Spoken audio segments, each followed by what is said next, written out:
Madame, Monsieur, bonsoir, bienvenue dans ce journal à la une de l'actualité. Clôture du 27e congrès de l'Union postale universelle ce vendredi dans la capitale économique. Après 3 semaines de travaux, les congressistes adoptent la stratégie d'Abidjan pour le développement du secteur. Le Premier ministre Patrick Achi rassure, la Côte d'Ivoire s'engage à assumer pleinement sa responsabilité à la tête du conseil d'administration de l'UPU. 5 nouveaux sénateurs intègrent la Chambre haute du Parlement. Ils ont été officiellement accueillis et présentés au Sénat au cours d'une cérémonie.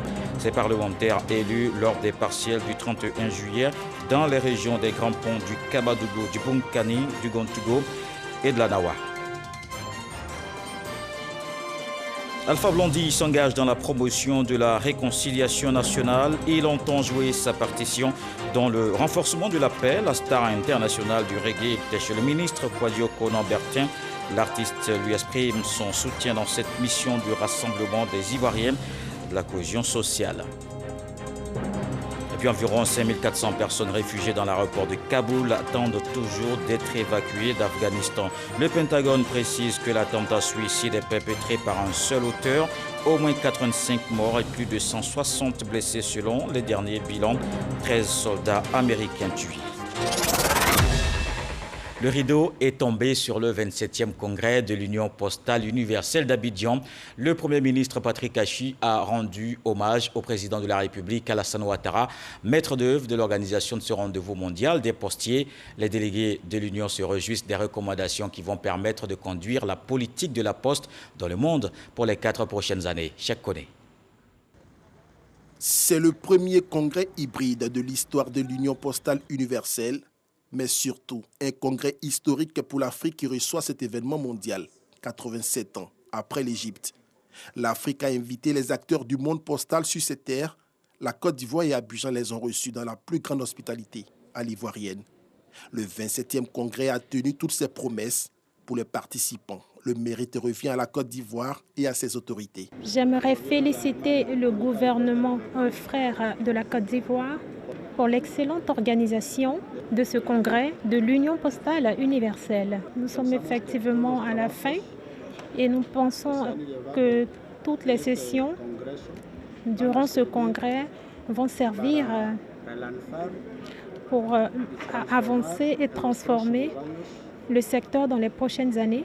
21 jours de travaux intenses sans incident, 200 propositions formulées, une dizaine de plénières, 150 pays présents sur 192 malgré la Covid-19, plus de 900 délégués en présentiel, 80 journalistes accrédités, une trentaine de conférences de presse, 18 traducteurs, des chiffres qui dénotent de la parfaite organisation. Si d'ordinaire les congrès ne sont pas de longs fleuves tranquilles, celui d'Abidjan aura eu la particularité de marquer l'histoire pour les raisons suivantes. D'abord, tenir ce congrès dans des conditions particulièrement difficiles, marquées par la pandémie à Covid-19, n'était pas gagné d'avance. Ensuite, c'est la première fois que l'UPU organisait un congrès entièrement digitalisé, c'est-à-dire un congrès zéro papier.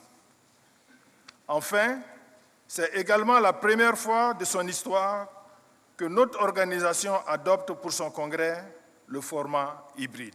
Place maintenant au sigle 2021-2025 pour mettre en œuvre ce qu'il convient désormais d'appeler la stratégie d'Abidjan pour les 4 prochaines années.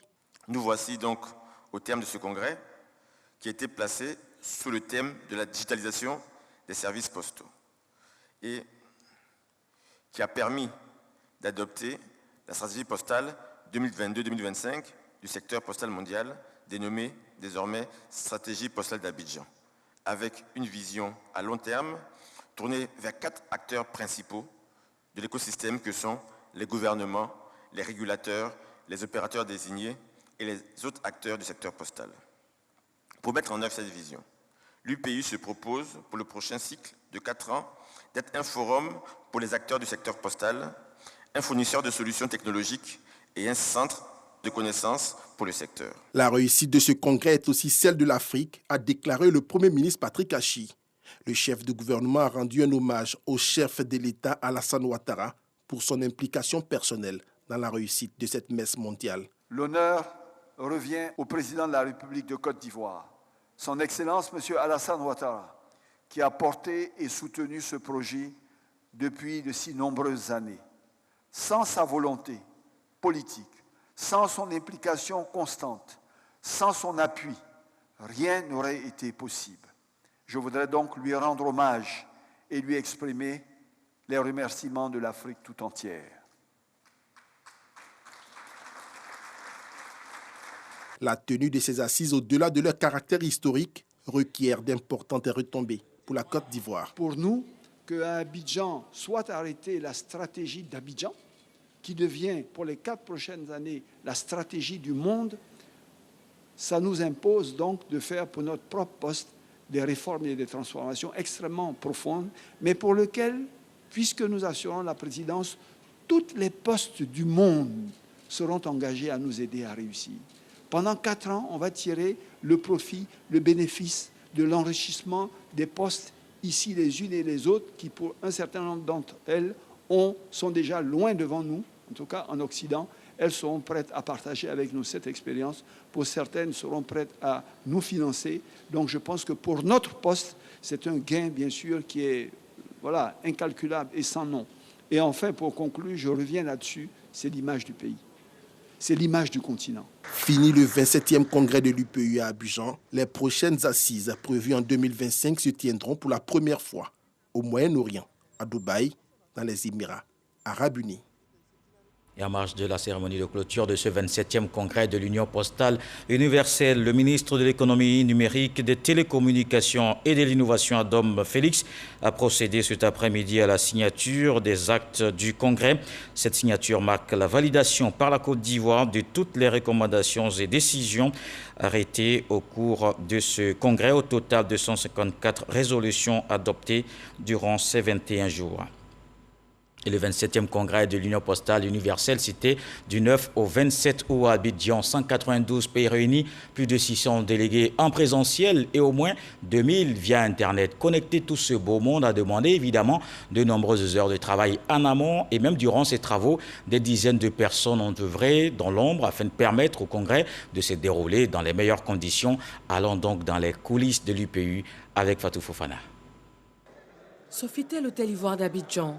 Le hall, tout comme les autres salles, connaissent un bouillonnement inhabituel, un balai incessant de personnes. On se croise, on se rencontre, on prend part ensemble à une plénière ou à une session en commission. Ces personnes venues du monde entier participent au 27e congrès de l'Union postale universelle depuis le 9 août dernier. Dans la salle des travaux, 600 machines connectées à Internet pour les délégués en présentiel et une connexion avec plus de 2000 personnes à travers le monde. On a fait des nuits blanches ici. Notre travail consistait d'une part à faire en sorte que les équipements fonctionnent très bien, mais d'autre part à aussi apporter une assistance aux congressistes. Des câbles interminables, en tout 8 km déployés en une seule nuit. Des cartons empilés ça et là, preuve de la quantité importante de matériel utilisé. La technologie que nous avons utilisée au départ, c'était l'Internet à travers le Wi-Fi. Quand on a commencé le congrès, on a constaté les limites du Wi-Fi. Donc immédiatement, nous sommes passés au câblage. Donc on a câblé les salles principales. Une fois la connexion établie et les travaux lancés, un autre travail de fourmi démarre. Orchestré par le secrétariat national et le secrétariat international de l'Union. Le secrétariat, en fait, c'est la cheville ouvrière qui accompagne véritablement le comité d'organisation. En fait, nous avons un travail d'ombre, mais en même temps, nous coordonnons tout ce qui est au niveau de la commission, au niveau du flux des informations entre la tête du comité d'organisation.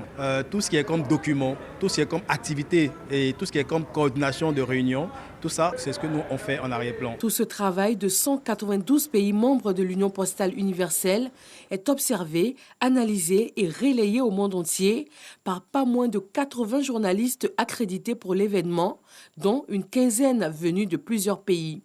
Le principe ici de ce centre qui a été financé par le gouvernement dans le cadre de cette organisation est de recevoir des journalistes qui viennent chaque matin, ils restent toute la journée, parcourent les allées du congrès, participent aux 2 conférences de presse quotidiennes que nous avons.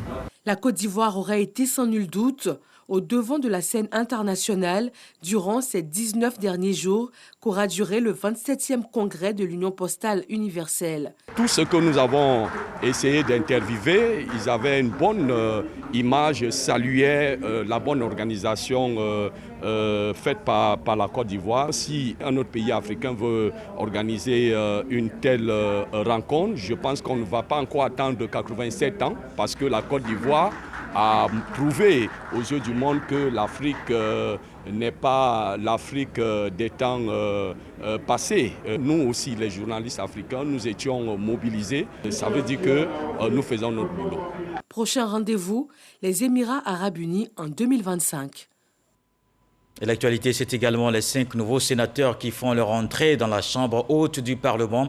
Il s'agit des sénateurs des régions des Grands Ponts, du Kabadougou, du Bonkani, du Gontougou et de la Nawa. Ils ont été élus le 31 juillet dernier. Le président du Sénat, Janoa Oussou Kouadio, les a officiellement accueillis et présentés à l'institution au cours d'une cérémonie à Abidjan, qu'on voit avec Eman Guivé. Ils font officiellement leur entrée dans la grande famille du Sénat après leur élection au cours des précédentes sénatoriales tenues le 31 juillet 2021 dans leurs différentes régions. 4 présents sur les 5 nouveaux élus, le 5e à l'extérieur du pays en ce moment. Ces nouveaux sénateurs viennent ainsi de recevoir leurs attributs au cours d'une cérémonie spéciale convoquée pour l'occasion par le président du Sénat, Oussou Kouadio Jano. Le président du Sénat a instruit les nouveaux sénateurs si le rôle et mission du Sénat. Présents à cette cérémonie, les membres du bureau du Sénat, les 6 présidents de commissions permanentes, les présidents des 2 groupes parlementaires que compte l'institution, sénateurs et responsables de l'administration, les nouveaux venus ne cachent pas leur joie devant l'accueil qui leur a été réservé. J'étais formidablement, agréablement surpris. Je ne pensais pas à une telle cérémonie solennelle par la présence même du président du Sénat. Et nous sommes vraiment fiers, je suis fier. Alors nous l'avons bien écouté. Les conseils, nous les mettrons en pratique pour le plus grand bien du Sénat et des collectivités territoriales. Moi, je suis très heureux de faire partie de la famille sénatoriale. Nous avons été très bien reçus par le président du Sénat. Nous pouvons compter sur l'ensemble des autres sénateurs, nos collègues, qui sont venus pour nous encourager. Être le plus jeune sénateur de la Côte d'Ivoire, ce n'est pas un privilège, mais c'est un challenge. Un challenge pour ce que le président de la République, Alassane Ouattara, veut pour les jeunes. Un challenge pour ce que toute la jeunesse veut montrer en termes de compétences, en termes de sagesse. Tous nos aînés, nos ministres se sont impliqués pour atteindre cet objectif. Aujourd'hui, nous sommes là pour pouvoir apporter notre touche, la touche de la jeunesse aux tests qui passeront dans cette chambre si importante de notre Parlement. Actuellement, les sentiments qui nous animent sont des sentiments de grande joie. Nous venons dans une institution que nous ne connaissions pas, mais l'accueil qui nous a été réservé nous donne plus d'envie de servir notre pays. Alors, je voudrais remercier Monsieur le Président du Sénat et tous les sénateurs et ses collaborateurs. Tous élus sous la bannière RHDP, une satisfaction pour le groupe parlementaire RHDP de l'institution. C'est le peuple de Côte d'Ivoire, à travers les grands électeurs, qui a pris la main tendue du président Ouattara en offrant 5 parlementaires pour venir appuyer l'action politique, pour venir confirmer leur adhésion autour du programme politique du président Alassane Ouattara, notamment une Côte d'Ivoire solidaire. Elle est solidaire au nord et au sud, mais elle est également solidaire au Sénat, avec 83 sénateurs sur 99. Aux nouveaux élus, le président du Sénat, Oussou Kouadio Jano, a eu des mots de bienvenue avant de les instruire sur la marche de l'institution et les inviter à prendre toute leur place dans la dynamique parlementaire engagée par le Sénat. Ce sont des gens d'expérience, ils viennent de divers horizons et ils vont apporter quelque chose de nouveau, compte tenu de leur expérience passée. Voici le plus jeune qui nous vient du Kabadougou, et M. Diaby, qui est là, il devient le plus jeune sénateur. Donc vous voyez la composition du paysage, jeunes, anciens, hommes d'expérience. Les jeunes vont nous apporter leur hardiesse, leur fougue. Mais les anciens sont là pour tempérer la fougue, mais tout cela pour construire positivement. Ils peuvent dès à présent commencer à siéger avec leur père. Siégé en veillant entre autres à la bonne gestion des ressources publiques. Le ministre du Budget est justement en sensibilisation sur la question. À l'Université Nord-Sud, Moussa Sanogo a invité les étudiants à développer de bonnes habitudes et d'avoir des relations saines avec l'argent et la nation. Au cours de la conférence qu'il a animée, il a partagé son expérience avec ses apprenants. Dangui. Après un peu plus d'une heure d'échange avec le ministre du Budget et du portefeuille de l'État dans le cadre de la conférence dénommée Mythes et Grut de l'Université Nord-Sud, les étudiants repartent convaincus qu'il est possible de réaliser leurs rêves. À travers son discours et autres, je vois que j'ai rien à perdre, quoi. Malgré la situation des parents et autres, je me dis que moi aussi je peux réussir et que je peux être comme lui aussi un jour. Quelquefois dans la vie, face à certaines situations, vous êtes prêt à relâcher. Mais ce genre de discours, ce genre de modèle nous inspire à revenir sur nos rêves et ne jamais relâcher. C'est ce que son discours a produit en moi. Devant les étudiants, Moussa Sanogo a égrené les grandes étapes de son parcours scolaire et professionnel avant de répondre à leurs questions dans l'espoir que ces étudiants y trouveront les clés de la réussite. Si vous prenez le footballeur de haut niveau, en fait le sportif de haut niveau en général, vous allez avoir une répétition des gestes à l'entraînement pendant longtemps pour faire en sorte donc que le grand jour, le jour du match, finalement ça devient un réflexe qui lui permet d'être efficace. Et plus ils auront l'habitude donc ces jeunes de faire des efforts répétés, le jour où ils seront dans des positions où on exigera d'eux un niveau de disponibilité important, ils sauront faire face aux responsabilités importantes qui seront les leurs. Cette conférence digne d'un coup magistral sur les questions budgétaires et sur l'art d'atteindre des sommets dans la société s'est achevée sur une note de gaieté.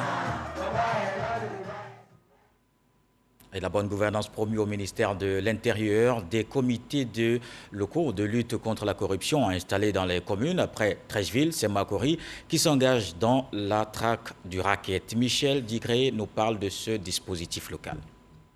Foyer des jeunes de Makori, le comité communal de lutte contre le racket est installé. Dans les rues de la cité, les populations saluent cette initiative. Le racket, c'est vrai, c'est pas bon. C'est très dangereux. Ça met le pays en mal. Vous voyez, nous sommes en train de parler à faire des relèves des enfants. Les relèves, c'est quoi? C'est l'exemple qu'ils prennent. S'il y a un mauvais exemple, les enfants suivent.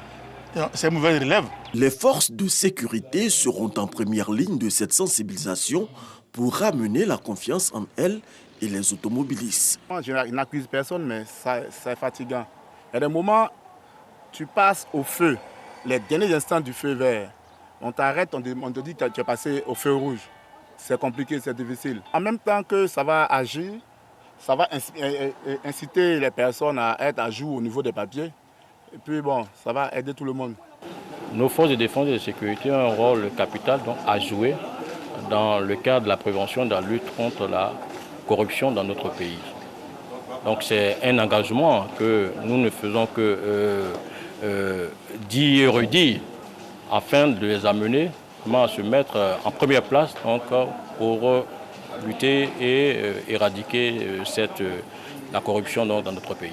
Le maire de la commune lance un appel aux populations. Et vous devrez dénoncer toutes les pratiques qui consistent à vous racketter. Parce que si vous ne dénoncez pas ceux qui vous rackettent, le racket ne va pas s'arrêter. Le directeur général de la décentralisation donne les raisons pour lesquelles la Côte d'Ivoire doit accentuer la lutte contre le racket. Les États-Unis ont mis en place le programme qu'on a appelé le MCC, Millennium Challenge Corporation.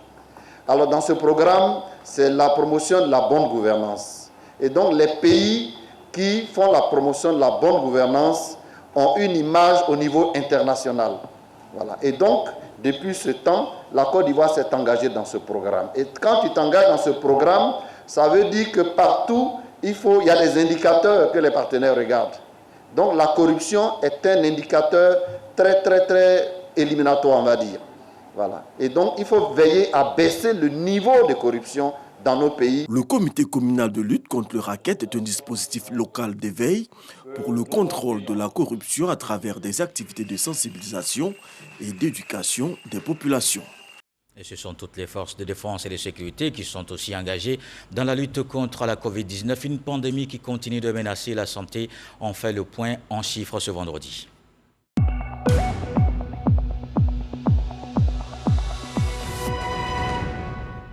« 267 nouveaux cas de Covid-19 enregistrés aujourd'hui, 98 guéris et 2 décès. La Côte d'Ivoire compte donc 54 566 cas confirmés, 53 027 personnes guéries, 416 décès, 1123 cas actifs. Et au 26 août 2021, 1 301 985 doses de vaccins ont été administrées contre la Covid-19.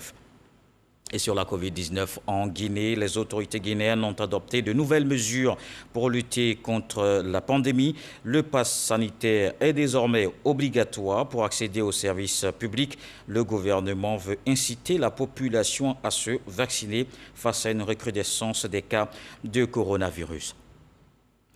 La star internationale Alpha Blondy s'engage dans la cohésion sociale. L'artiste a exprimé son soutien au ministre de la Réconciliation nationale lors d'une rencontre. Il entend jouer sa partition sur la route de la paix. Logoreti Aboussanougou. La méga star du reggae ivoirien et africain Alpha Blondy dans les locaux du ministère de la Réconciliation nationale et de la cohésion sociale. L'artiste est venu féliciter le ministre Kwadwo Bertin et lui témoigner son engagement à soutenir les efforts de réconciliation dans le pays. Pour Alpha Blondy, le brassage ethnique en Côte d'Ivoire doit être le ferment de la cohésion sociale. L'amour des Ivoiriens a tué la guerre, voilà. A tué la guerre et sauvé la Côte d'Ivoire. C'est parce qu'on est trop mélangés. Kwadwo a marié Fatou, Seri a marié Adjoa, Kwadwo a marié Guéhi. Nous sommes un alliage génétique divin. Le ministre de la Réconciliation nationale et de la cohésion sociale, Kwadwo Bertin, s'est réjoui de cette visite. Selon lui, les soutiens et engagements de personnes influentes comme Alpha Blondy sont à saluer. Alpha Blondy, tout le monde entier le connaît. C'est une fierté nationale. Nous savons ce qu'il peut apporter, n'est-ce pas, dans cet élan. C'est pourquoi nous l'avons invité. Il a répondu présent. Il est à la disposition de la nation, il est à la disposition du ministère de la Réconciliation. Quand nous ferons appel à lui, il apportera sa contribution. En tout cas, moi, je compte sur tous les Ivoiriens. Je compte sur Alpha Blondy pour ce qu'il est, pour ce qu'il peut apporter. Il peut apporter beaucoup. Le ministère de la Réconciliation nationale et de la cohésion sociale a pour mission de travailler au renforcement de la paix et de la stabilité dans le pays afin de consolider davantage la cohésion nationale en Côte d'Ivoire. Dans l'actualité politique, le RHDP poursuit ses missions de remobilisation de ses militants. Une délégation s'est rendue dans la région du Gontougo. L'équipe conduite par le secrétaire d'État, Seredo Célestin, a sillonné plusieurs localités. Alexis Oudraogo. En 4 jours de mission, Célestin Seredo et sa délégation ont sillonné les localités d'Assufri, Kouassi-Datekro, Transua, Tanda, Sandégué et Gouméré. La rencontre de clôture s'est tenue à Bondoukou, capitale de la région du Gontougo. À chacun de ces rendez-vous, Célestin Seredo s'est imprégné de la vie du parti dans ces différentes localités avant de présenter le sens de la mission impulsée par la direction exécutive. Notre mission, pour me résumer, c'est de prendre les désirata de la base, c'est de regarder avec objectivité ce que les bases vont nous dire, les faire remonter, pour que tout ce qui doit être fait par la direction exécutive se résume au vœu de la base. C'est ce que la base veut désormais que nous allons appliquer. La mission s'inscrit dans la dynamique de remobilisation des militants du RHDP en vue des futures batailles électorales. Et pour ce faire, Seredo informe les militants des consignes édictées par la direction pour une meilleure organisation des instances locales du parti. Le président de France Volontaire a animé une conférence face aux auditeurs de l'Institut Amadou Gon Coulibaly. Elle a porté sur la relation Nord-Sud. C'était dans le cadre des grandes rencontres de partage d'expériences initiées par cette école en vue d'approfondir les connaissances des apprenants. Il engage les nouvelles générations à se préparer à être aux manettes des futures responsabilités. Astou Touré d'Agnogo. Les auditeurs de l'Institut Amadou Gon Coulibaly AGC à l'école de la politique, de la citoyenneté et du social. Dans le cadre des grands rendez-vous de partage d'expérience, Jacques Godefroy, président de France Volontaire, était face aux auditeurs pour un moment de formation et d'échange. La culture, la civilisation, les connaissances du Sud, elles nous importent beaucoup aussi. On a beaucoup à apprendre. Donc on a envie d'écouter les jeunes de Côte d'Ivoire, par exemple. Il faut beaucoup travailler et être ouvert à toute connaissance nouvelle. Et comprendre l'autre, tolérant. La première activité que nous avons démarrée est celle concernant les jeunes qui, depuis 2 mois et demi maintenant, ont commencé par des formations axées sur les sciences politiques, les sciences juridiques, la géopolitique, tout ce qui permet de comprendre le fonctionnement des structures de l'État et leur interaction. Une initiative bien appréciée par les apprenants de diverses appartenances politiques, venus nombreux s'abreuver à la source du savoir afin d'aiguiser leurs connaissances en stratégie politique. En tant que jeunes, quelle doit être notre vision, quelle doit être notre constante en politique et comment nous devons nous orienter afin d'être des leaders demain. Dans le cadre intellectuel, cela nous emmène à nous surpasser. Déjà de base, nous avons reçu une formation politique. Cela nous apporte en tant que femmes beaucoup de responsabilités pour l'avenir. Le ministre de la Promotion de la Jeunesse, de l'Insertion des Jeunes et du Service Civique, par ailleurs, PCA de l'Institut AGC, a présidé cette rencontre hautement instructive. Ces jeunes auditeurs reçoivent toutes les semaines des formations et je me réjouis au nom du conseil d'administration qu'ils ont reçu aujourd'hui l'ancien ministre de la Coopération française, Jacques Godefroy, qui a partagé son expérience avec ces jeunes et qui surtout leur a prodigué beaucoup de conseils qui doivent servir à les aider à servir leurs convictions au sein de leur futur parti politique ou des organisations de la société civile dans lesquelles ils ont décidé d'agir. Environ 200 auditeurs ont pris part à cette session d'échange et de formation. C'est une information largement relayée sur Internet. L'immeuble de la Direction générale des marchés publics à Bonoumé inondé. C'était à la suite des fortes pluies de mercredi à Abidjan. Et ce matin, notre équipe de reportage est allée faire le constat. Les responsables rassurent, l'immeuble n'est pas en danger. On en parle avec Jean-Jacques Kwabé. Ce mercredi, suite à la pluie qui s'est abattue sur Abidjan, ces images du bâtiment de la Direction générale des marchés publics inondés ont été diffusées sur les réseaux sociaux. La cause, une infiltration d'eau dans les locaux du bâtiment. La difficulté que nous avons connue, c'est que nous avions une seule bouche d'évacuation et cette bouche d'évacuation-là n'a pas pu absorber la quantité d'eau.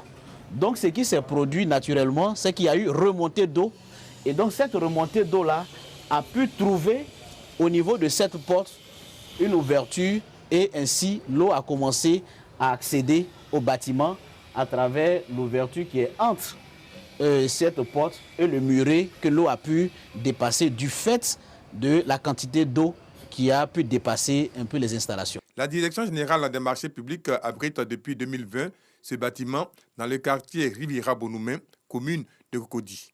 Un bloc de 2 immeubles R+3, l'incident maîtrisé, la Direction générale des marchés publics a commis un expert immobilier. Son verdict est rassurant. Ce n'est pas une affaire bien grave. Le bâtiment n'est pas en danger.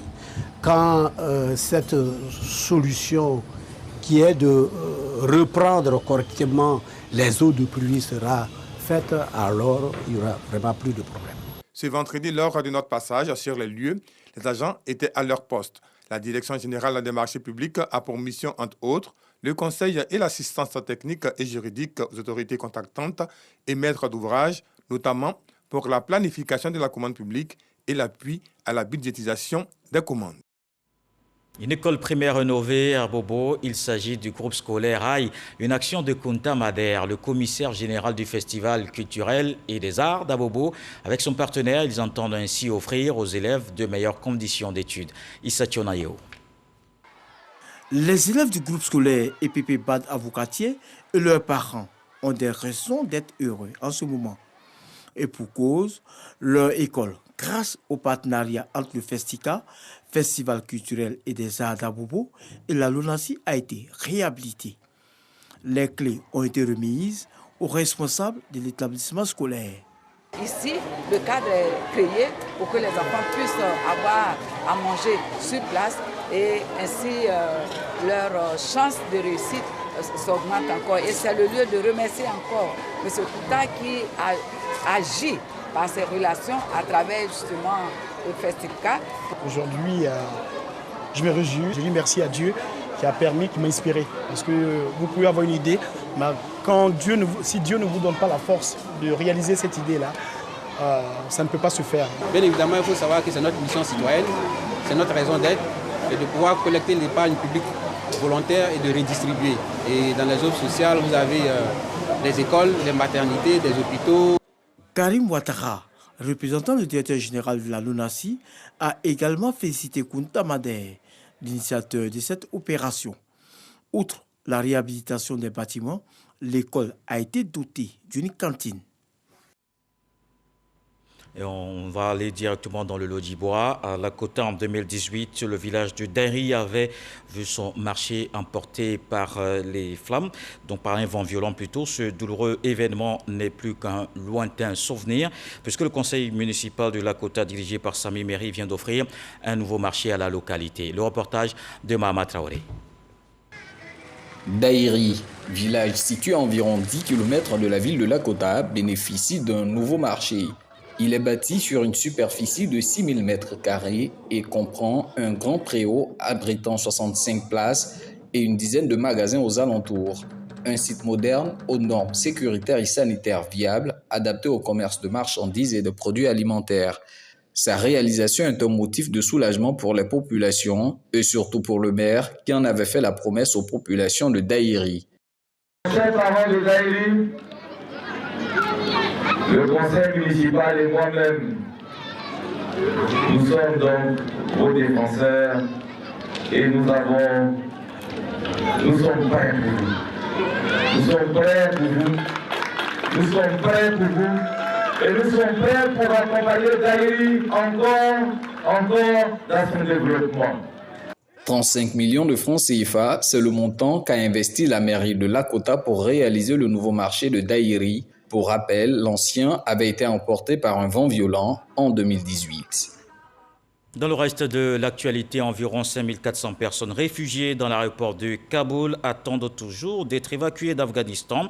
Le Pentagone précise que l'attentat suicide qui a endeuillé ces opérations a été perpétré par un seul auteur. Au moins 85 morts et plus de 160 blessés selon les derniers bilans. Les victimes sont en majorité afghanes, mais avec 13 soldats américains tués. Il s'agit de l'attaque la plus meurtrière contre l'armée américaine en Afghanistan depuis 2011. L'attentat revendiqué par le groupe État islamique au Khorasan, la branche locale du groupe djihadiste État islamique, un adversaire des talibans. Et voilà qui met un terme à ce journal. Merci de l'avoir suivi. Retour de l'actualité 23h avec Herman Guivet. Demain 20h, retrouvez Marie-Laure Goron. On se quitte avec ce que dit le sage ce soir. Dire que savoir parler n'a pas d'importance, c'est vouloir tenter de contenter la mère du muet.